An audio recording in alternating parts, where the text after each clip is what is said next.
Jésus est en vie. Jean chapitre 9. Jésus vit, en passant, un homme aveugle de naissance. Ses disciples lui firent cette question: Rabbi, qui a péché, cet homme ou ses parents, pour qu'il soit né aveugle? Jésus répondit: Ce n'est pas que lui ou ses parents aient péché, mais c'est afin que les œuvres de Dieu soient manifestées en lui. Il faut que je fasse, tandis qu'il est jour, les œuvres de celui qui m'a envoyé. La nuit vient, où personne ne peut travailler.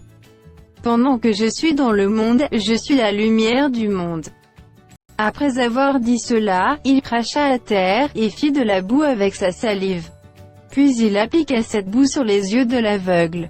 Et lui dit: Va et lève-toi au réservoir de Siloé, nom qui signifie envoyé.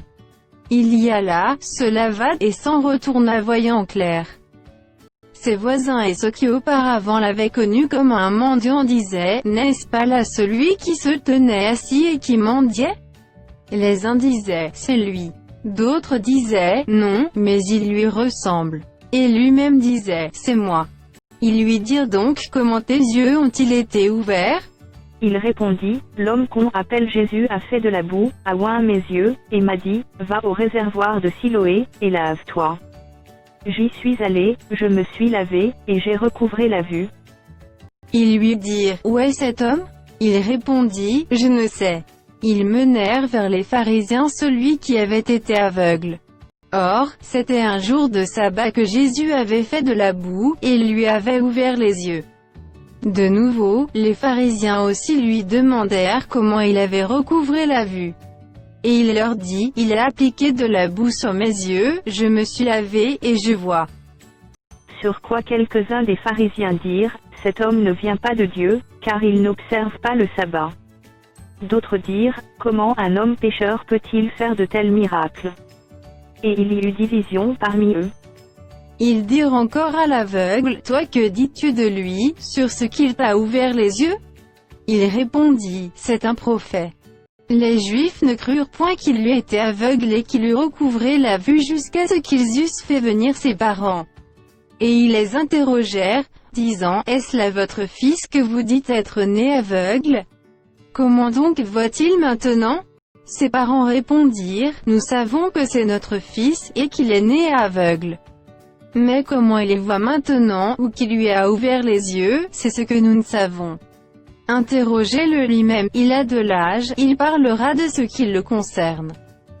Ses parents dirent cela parce qu'ils craignaient les Juifs, car les Juifs étaient déjà convenus que, si quelqu'un reconnaissait Jésus pour le Christ, il serait exclu de la synagogue. C'est pourquoi ses parents dirent: Il a de l'âge, interrogez-le lui-même. Les pharisiens appelèrent une seconde fois l'homme qui avait été aveugle, et lui dirent: Donne gloire à Dieu, nous savons que cet homme est un pécheur.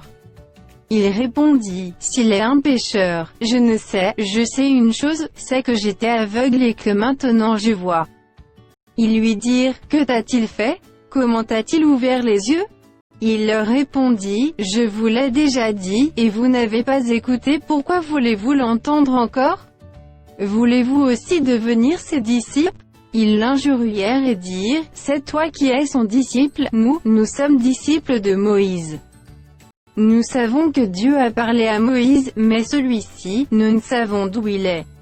Cet homme leur répondit: Il est étonnant que vous ne sachiez d'où il est, et cependant il m'a ouvert les yeux.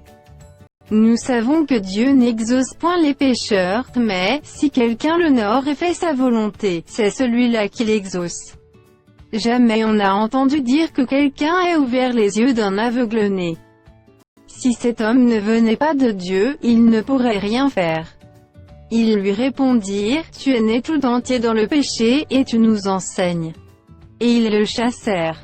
Jésus apprit qu'ils l'avaient chassé, et, l'ayant rencontré, il lui dit: Crois-tu au Fils de Dieu? Il répondit: Et qui est-il, Seigneur, afin que je croie en lui? Tu l'as vu, lui dit Jésus, et celui qui te parle, c'est lui. Et il dit: Je crois, Seigneur. Et il se prosterna devant lui. Puis Jésus dit: Je suis venu dans ce monde pour un jugement, pour que ceux qui ne voient point voient, et que ceux qui voient deviennent aveugles. Quelques pharisiens qui étaient avec lui, ayant entendu ces paroles, lui dirent, « Nous aussi, sommes-nous aveugles ?» Jésus leur répondit, « Si vous étiez aveugles, vous n'auriez pas de péché. Mais maintenant vous dites, nous voyons. C'est pour cela que votre péché subsiste.